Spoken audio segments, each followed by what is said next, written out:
What's up, guys? I'm Cody Brockway, and you are back here for another segment of Brockway's Vinyl Bites, baby. Woohoo! And today we're talking about 10 albums, my friend. We got 10 albums here. These are 10 metal albums that prog rockers would love. Now, I know most of you who follow the channel are definite prog rockers to the core.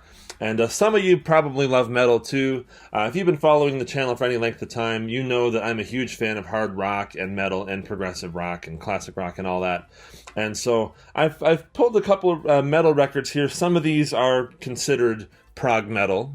Most are not. Most are probably metal in the more traditional sense, but these are definitely great records, and these are definitely metal albums that I really feel like prog rockers would take a very good liking to.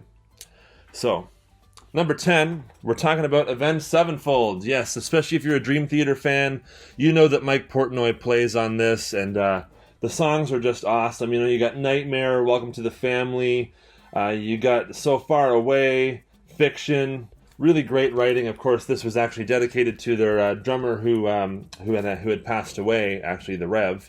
And Mike Portnoy filled in because they needed a drummer to fulfill to finish up the recording of the album and to do the live tour. So yes, this is definitely a band. This is not prog, but it definitely is prog influenced, and especially having Mike Portnoy there really, really gives it that extra prog oomph for sure.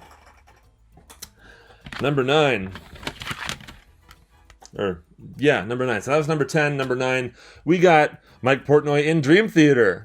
Yes, definitely prog metal for sure. Probably most of the prog people recognize this album. But if you don't, I would highly recommend you go check it out. It's full of long tunes, but there's if you're into prog, you will definitely most probably dig this. It is probably their heaviest album. You got As I Am, This Dying Soul, Endless Sacrifice, and of course you got the instrumental Stream of Conscious, and you got the 14-minute In the Name of God. So 14 minutes. That should be that should be a good little note for you prog rockers. If you are indeed not familiar with this album, this is a prog metal masterpiece. It's like I said, it's probably their heaviest album. It is prog to the core, and it is metal to the core as well.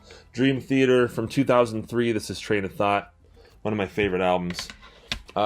Next up, we're going back to 1971, and this is when prog wasn't really a known term in music, but it's Alice Cooper, Love It to Death. Now you're probably thinking, is this prog? Well, no, I'm not saying it's prog, but it is definitely hard rock that prog rockers could absolutely have an affinity with. You got the 9.5-minute Black Juju. You got Ballad of Dwight Fry that goes into Sun Arise. Of course, the lyrics in Ballad of Dwight Fry are amazing, where he gets into this character who is a total psychopath, and it's just crazy. And the way he's singing from a first-person perspective on that, it's really interesting, and the music is very, very well done. Compositionally, Alice Cooper and the whole band have just always been great. There's lots of really cool, quirky changes on this album, and definitely, if you're a prog rocker and aren't really aware of this record, I'd definitely recommend you go check it out, because I think it could be up your alley for sure. So that was number 8, Alice Cooper, Love It to Death. Number 7. Rainbow Rising. This is one of the most classic metal albums of all time. You got Ronnie James Dio on vocals. You got Richie Blackmore, obviously, on guitar. From Deep Purple, who were pretty prog-influenced themselves. But, you got the 8.5-minute Stargazer, followed by the 9-minute A Light in the Black. Stargazer is very cinematic.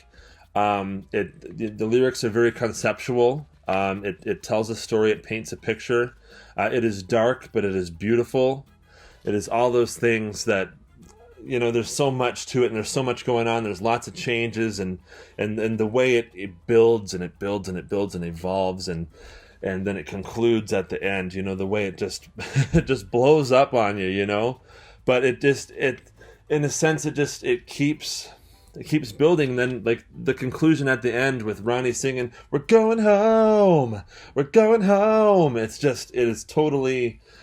It is hair-raisingly beautiful, and I think prog rockers could definitely enjoy this record for sure. There's other great songs too. They're much shorter tunes like Tarot Woman, Run with the Wolf, Starstruck, Do You Close Your Eyes, but Stargazer is the real MVP here. And of course, A Light in the Black is absolutely no slouch as well. Long songs, what else do prog rockers love more than long songs with lots of cool solos and changes? It's right here, my friends. It is right there. So that was number 7. Number 6 is definitely what could be considered a prog metal masterpiece for sure. You probably know this one, but it is TULE Lateralis. Now, there's a lot of prog people who don't know TULE, and I think that's kind of unfortunate because TULE are very prog. I don't know if it's by self-admission from the band, but they're super into King Crimson and all those bands, and it really shows in what they do. Long songs, lots of time signature changes. Of course, you got the 3 songs. You got Disposition, Reflection, and Triad, which are very much moody pieces. And of course, Triad is a huge solo with lots of changes in it.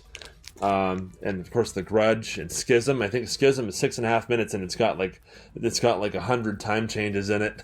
But they do it in such a way that it is accessible. So if you're not really into heavy music, but you do like quirky stuff with cool changes and all that, you could probably listen to this and appreciate it. And I definitely think that is worthy of being on this list. It is a masterpiece, this album, if you ask me. TULE Lateralis. Next up, we got Black Sabbath, Volume 4. Now, what else should I tell you? Steven Wilson did a remix of this. Does that make it worthy or what? Definitely it does. There's lots of lengthy tracks on here. You got Wheels of Confusion, The Straightener, Tomorrow's Dream. Of course, you got Supernaut, Under the Sun, St. Vitus Dance. And so there's lots of really different sounding songs on here, and there's more lengthy pieces that go through lots of peaks and valleys and moods and such. And definitely prog rockers could appreciate this album for all of the moods and things that it travels throughout the short time that it takes to listen to it. Of course, again, Steven Wilson remixed it, so if you're a prog rocker, you should probably own this, even just on the behalf of Steven Wilson having involvement in the remixing of it. Next up, we got the CD, Iron Maiden. Now, probably some of you are thinking, oh, you could have gone Power Slave or any one of those albums, Seventh Son of a Seventh Son. A Matter of Life and Death from 2006. It is very much a prog-inspired album, especially on their modern-day releases. They're really leaning into their prog influences, which is a lot. Steve Harris was super into bands like Jethro Tull. That's his favorite band of all time. They were into Vandergraaf Generator. They were into ELP. They were into early Genesis and stuff. And all the while, they were also into UFO and Black Sabbath and Led Zeppelin and all that. So it really comes through. And this should be considered a prog metal classic, but I'm not sure that what the general public really lists this as. But it's great music, It's definitely a metal album, but all the songs are very lengthy and conceptual. And, you got These Colors Don't Run, which is 7 minutes. Brighter Than a Thousand Suns, which is one of my favorite songs of all time. That is nearly 9 minutes. You got The Reincarnation of Benjamin Brieg, 7.5 minutes. For the Greater Good of God, 9.5 minutes. So there's definitely a lot of material here for a prog rocker to sink their teeth into. And lots of time changes, lots of really cool atmosphere and mood changes. Definitely, I think that this could be up the alley of many a prog rocker for sure. All right, then we got Ghost. This is their latest album, Impera. Very cinematic music, and especially if you like the cinematic side of Steve Hackett's latest offerings, I think you could find a lot to appreciate with Ghost. And of course, the songwriting is super good. Call Me Little Sunshine, Hunter's Moon, Respite in the Spital Fields. That's a bit of a longer track as well. And so this is not too heavy to get into. Even though they're called a metal band, it is definitely something that even a lot of non-metal heads could appreciate, and certainly prog rockers could absolutely appreciate and dig. I've said appreciate a lot. They could really dig the vibe of what Ghost do, and the sound of the band, and just the overall execution of the music of what Ghost write. So Ghost, Impera. Next up, we have one of the greatest, well, we have two of the greatest thrash metal albums of all time, but I'm going to say number 2 here is an album that absolutely was written by people who were very prog influenced, self-admitted. Megadeth, Rest in Peace. Definitely a classic thrash record, but there is so many unique changes within the songs on this album. Hangar 18, my gosh, 5.5 minutes, but so many cool parts that it goes throughout that track. Rest in Peace, Polaris, again, same deal. But this is 7.5 minutes, that song is. And it is very much... it is very much something that prog rockers could probably appreciate the compositions and things. Maybe you don't love Dave Mustaine's voice or whatever, I don't know. I like it, but Five Magics is another one. Five Magics is a song that I would urge you to go listen to right away.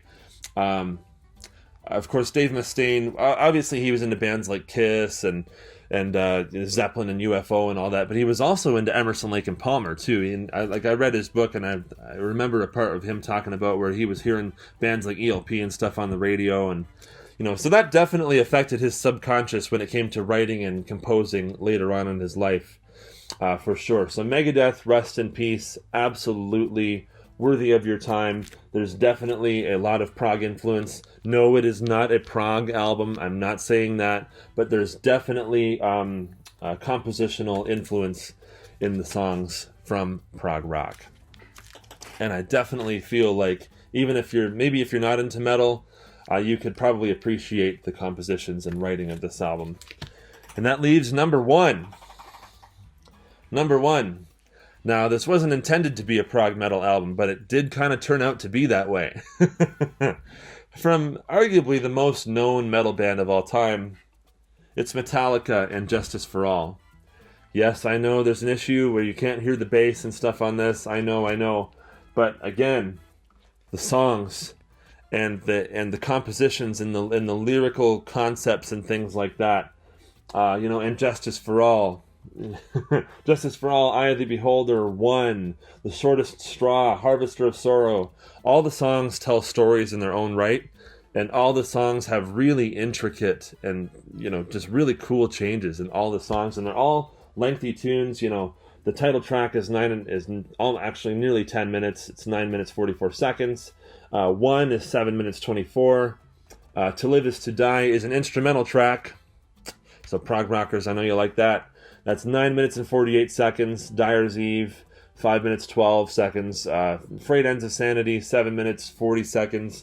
There's some of the songs on this album are so well written and so well executed that, of course, a lot of it is actually hard to play.